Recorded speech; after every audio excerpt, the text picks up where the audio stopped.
Hi guys, I'm Danny West and you're back with another episode of the Soapbox, your patient education station. And today we are giving you a fourth variation. Again, these should be used to kind of sprinkle in throughout your home exercises and do them as a cycle. So it's not just like we do it once, call it a day. If you're doing, say, like an hour workout routine at home, sprinkle these little combos in maybe 3 times so you're getting through them, just to throw in some of the specific core and hip stability work that I'm giving you over the next couple of weeks. So again, we want to prevent injury if and when we do get the go-ahead to go back to full sport. So trying to give you a jump start on things everyone should be doing right now. So the theme of today is working our core stability in prone. So which means kind of like face down to the floor. We've done some work in supine or on our back. Last week we added some side stability work. Now we're switching it up and we're making sure we want to strengthen in a prone or a plank type position, okay? So this is my little sequence. Again, I'm gonna sprinkle in a little bit of a dynamic stretch in there as well. That again, either tag onto the variations we've already been doing or add it in to your home routine, okay? So here we go. We're gonna start on the mat, and the dynamic stretch we're gonna start with is cat-cow, because it's gonna help us get set up properly for the exercises. Make sure your wrists are right under the shoulders, knees are right under the hips.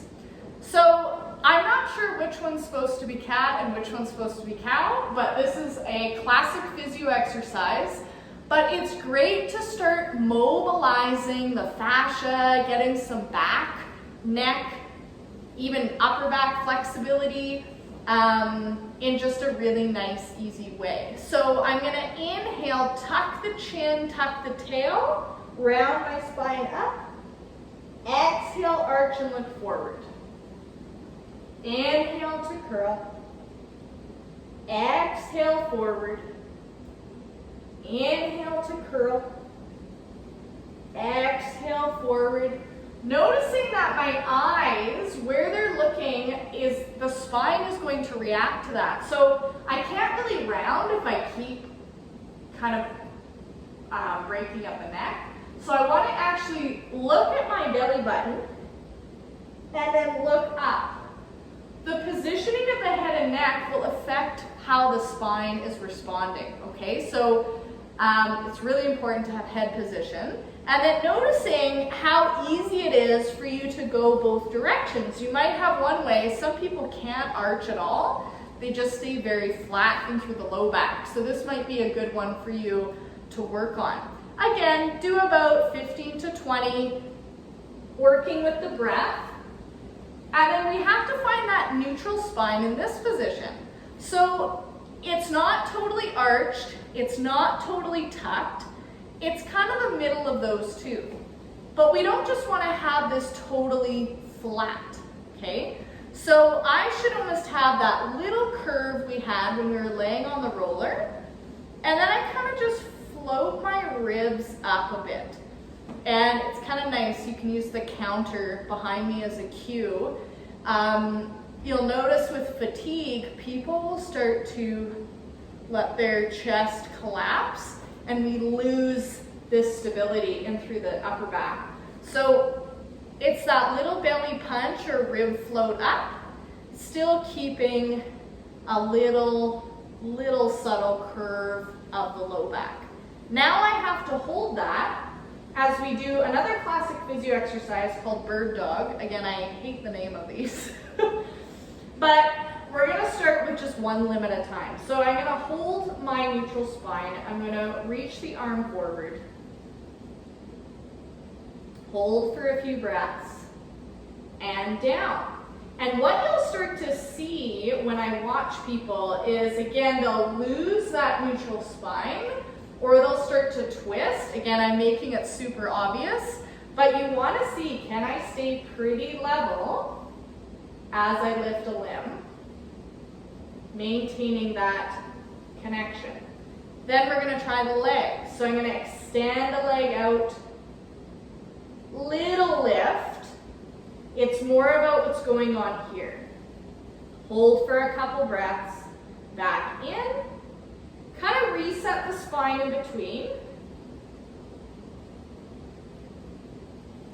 Extend, little lift, hold for 3 breaths,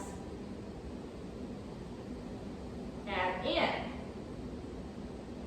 If you're wobbly with that or you can't maintain neutral, please do not pass go, do not collect $200, okay? If you found that you're pretty stable, you didn't have a problem with either limb, then the added challenge is 2 limbs off the floor. So I'm gonna think, okay, maybe do a little cat-cow, find the middle of those 2 points, feel that little hint of belly punch, arm, and then opposite leg, little hover. If I go too high, I'm gonna dump into my low back and lose that neutral spine. So I'm gonna hold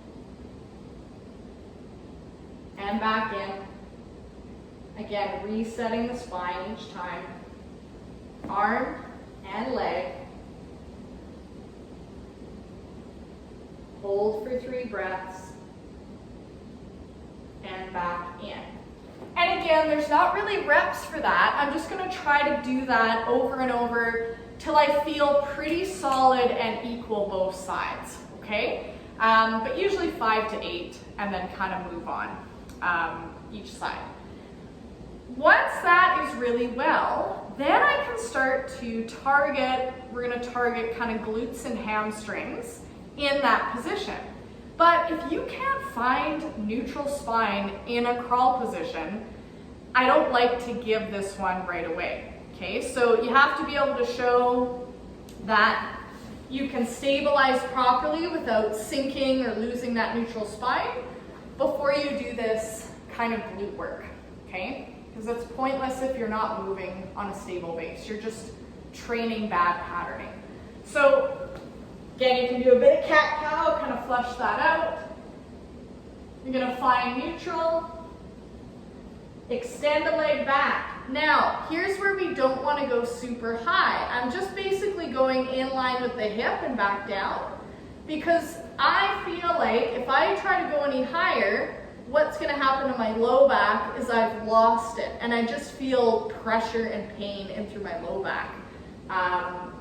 Well, I'd feel pain if I had low back issues. So we really wanna be making sure to hold that neutral spine. So I get set up, wrists under shoulders, neutral. I'm gonna try for again 8 to 10 leg lifts, going straight behind me, not out to the side. Foot I like pointed because it helps keep the knee from bending. Just kind of lights up that whole chain. Watching that that hip isn't coming up. Neutral spine. Tuck back in. Again, resetting.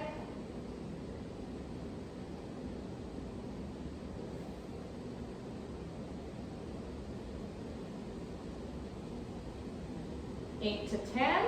Also noticing if you have a bit of a turkey neck as you do this, see if you can keep the chin back through the throat.